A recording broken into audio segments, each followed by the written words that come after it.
Welcome to another edition of Clearly Colorado. I'm your host, Todd Havens. Today, I am joined by three ladies with the Stop Car Surfing organization. First, I'd like to introduce to you Sally Horgan. Sally, how are you doing today? It's great to have you here. Thank you, Todd. We're happy to be here. Great. I'm also joined by two other ladies that she brought with her today. Shannon Horgan. Shannon, how are you doing? I'm great. How are you, Todd? Good. And also Reva Tucker. Reva, go ahead and say hello to everybody. Hi.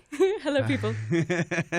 Great. It's a pleasure to have all you here today. We are going to do a little bit of conversation, a little bit of advocating here for your cause, Sally. It's called Stop Car Surfing. That's correct. And what you guys are all about, and kind of inform the people here and talk about Stop Car Surfing awareness, first and foremost, which is... Well, Todd, our mission at Stop Car Surfing is to bring awareness to the dangers of car surfing and drastically reduce the amount of people who are killed or injured each year from this crazy and reckless act. Right, and you have Stop Car Surfing Awareness Day, which is Sunday, August 12th. August 12th. This year. Go ahead and tell us about your mission. Well, first off, I want to really thank you for giving us the opportunity to come in and talk about something that has become such a huge problem, not only in the U.S., but all over the world. Of course, I'm talking about an extremely dangerous activity called car surfing, but it's otherwise known as urban surfing or hood surfing. Basically, it is when a passenger of a moving vehicle rides on the hood or the trunk or the roof of a vehicle like a surfboard while it's in motion. One way to describe it is in the scene from 1985's Teen Wolf, in which Michael J. Fox is featured standing on top of a van and car surfs while playing the air guitar. A scene from another of Michael J. Fox's movies, Back to the Future, features him sketching, both on a regular skateboard as well as a jet-powered board. Often when movies depict these types of dangerous activities, especially when the movie is a family movie, Todd, we tend to downplay the stunts that may not look too difficult to a 16-year-old kid who thinks they are invincible. Right, and we've seen, it's not just in Hollywood, too. There's things all over YouTube and things that kids see in everyday life, just, in the high school parking lot sometimes, that kids are doing these crazy acts. Car surfing being one of those dangerous acts that we are trying to really think about what they're doing and really think about the peer pressures and so forth about what they're doing before they make these choices. Absolutely, Todd. Most adults and a lot of teens have actually tried at least one type of car surfing in their lives. Some also consider car surfing to include holding on to a car or a truck while riding in a shopping cart or a skateboard or another object rolling alongside. This is more commonly known as sketching, which is what I mentioned in that Back to the Future movie before. I've actually been a part of that myself, where a friend of mine, will actually say he's a coworker of mine, a few years ago we were driving and he was holding on to the car, riding a skateboard. And what ended up happening was I started turning slightly right, and the person didn't make the adjustment, and the skateboard went off underneath the wheel, cracked the skateboard in half, and took off his shoe. Oh, my gosh. So, and it's just some of those things that you think, you're not thinking that, hey, this is, this isn't that big of a deal. But, when you're doing it and then somebody actually gets hurt or almost hurt, it really, really starts to sink in that maybe that wasn't such a bright idea.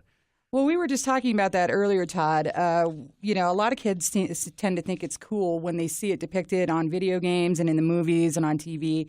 And unfortunately, it's these types of accidents that happen that really cause people to wake up and see how dangerous it is. The most dangerous thing that can happen while you're car surfing is falling off of the vehicle, which can lead to a fatal head injury, even at slow speeds. Sudden, unanticipated maneuvers, such as swerving or braking, can force a person off of a car or a skateboard. Yeah, and like we said, we talk about these dangers all the time, but they're depicted in movies. They're, on YouTube. You see the movie Jackass. You see all these comedy shows now showing people doing crazy stunts on YouTube. It's something that we think it's funny, but we need to really sit there and take a step back and realize that, these are very dangerous acts that can create some major, major injuries and really affect some people that love these people that could get hurt. That's right, Todd. Deaths and injuries from car surfing occur more in August than any other month of the year. I always say car surfing deaths and injuries with death first because there are many more deaths than injuries simply because of the severity of head injuries. May follows as the second highest month according to the Center for Disease Control's website. Car surfing is dangerous at any speed. Deaths and injuries can occur at speeds as low as 5 miles an hour.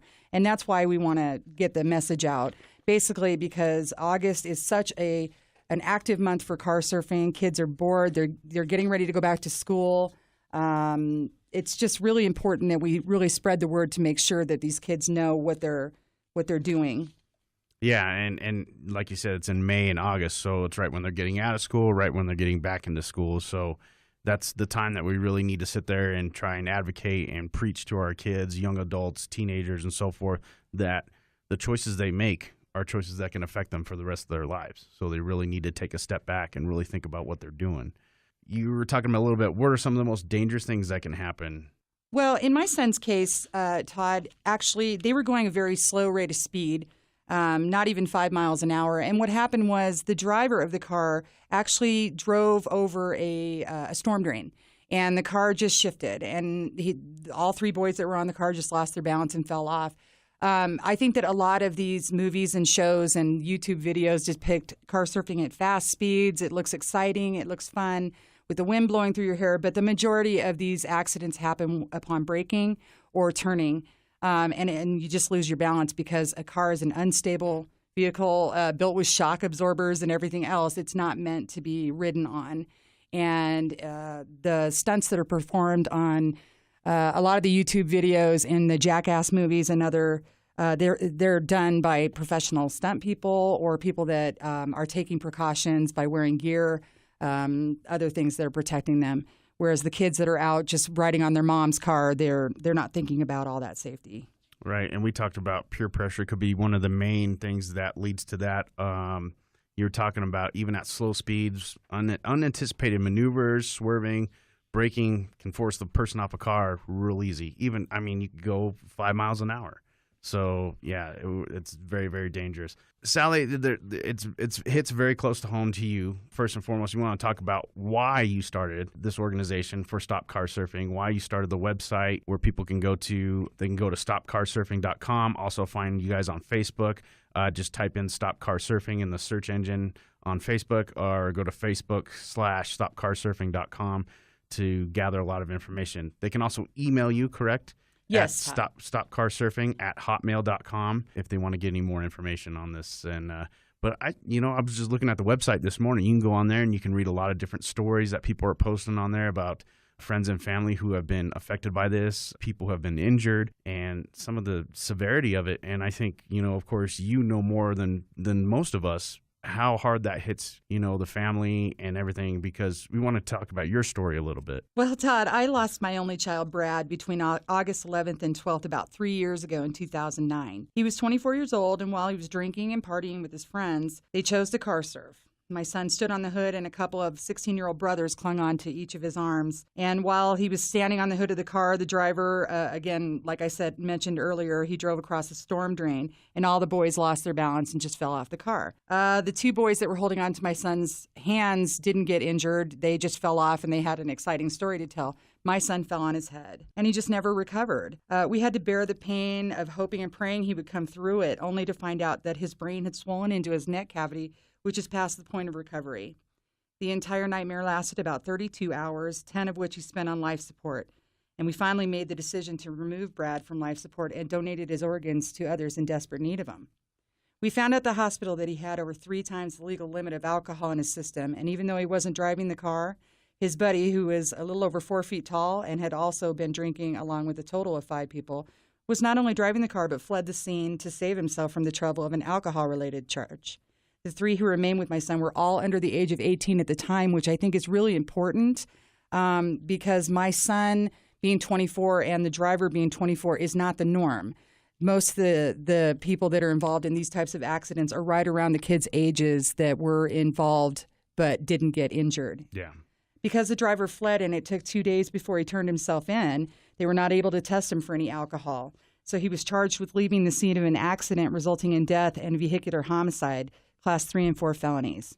Well, they eventually dropped the more serious charge of leaving the scene, and he pled guilty to vehicular homicide, providing he comply with a list of requests my husband and I came up with, including reaching out to teens about the dangers of car surfing and also completing some alcohol-related classes and counseling. To my knowledge, Todd, he has completed all of the classes in court-ordered counseling, but I don't believe he's done anything to bring awareness to car surfing. In fact, he tends to feel sorry for himself due to his stature and tends to act more like a victim than a spokesperson for this cause. The reason I formed Stop Car Surfing is because in 2009, after my son's death, I couldn't find any information about car surfing.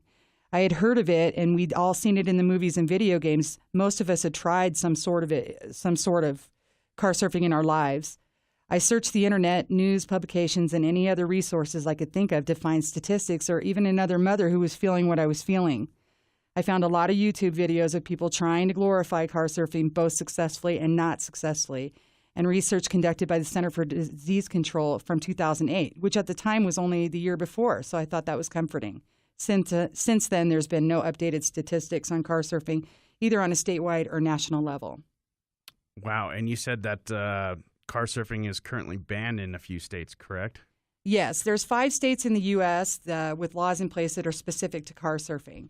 Currently, it's Pennsylvania, Maine, Florida, Ohio, and Washington, which has gone as far as to make riding in the back of a pickup truck illegal. I think that might be a little extreme. But it can also be dangerous as well, because if they're standing up in the back of the truck while going at major speeds, even slower speeds like we talked about, somebody could get knocked out of the back of the truck. Absolutely, Todd. I think it all comes down to the recklessness of the driver and just the behavior of the passengers in the car.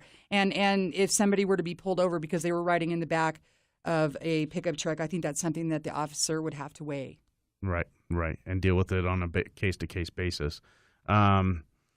You know, we talked about there's been similar laws passed in the U.S. You said Canada, we talked about earlier, they're starting to pass more stricter laws against this. Can you talk about that a little bit more in detail? Yes. In Canada, they just passed a tough series of measures that kicked in actually last month in July, where a person convicted of car surfing or road racing, thus putting in peril the lives of innocent people, will be fined 1,000 Canadian dollars.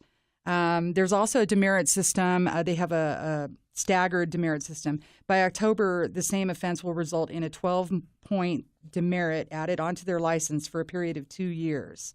Most impressive to me, though, Todd, is that Canadian lawmakers passed an on-site and even without formal conviction, any person caught car surfing will have their car impounded and driver's license suspended for 7 days.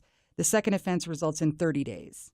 I'd like to see similar laws passed in the U.S. We won't be able to have accurate statistics until we do. Right. And I think that, 7 days, 30 days, that's pretty good. But, we like to see it be a little more stricter. Do you agree? I agree, but I think that it's a good start. It sends a message. I'm thinking about 16-year-olds that are out with their parents' car and having to explain to their mom and dad why their car was just impounded for 7 days. I think it's a good start. Yeah. I'm not looking to ruin anybody's lives or... Right. We obviously have to have a little bit of leeway, and it's really more about bringing awareness than it is the legal stance, in my opinion. Right. And your story, like I said, I've heard it a few times, Sally, and it's very touching. And while very tragic and sad, you've turned it into something where you want to bring more awareness to this, and you want to be out there, being an advocate to teach young adults and teenagers that, hey, this is what happened to my son. This could happen to you as well.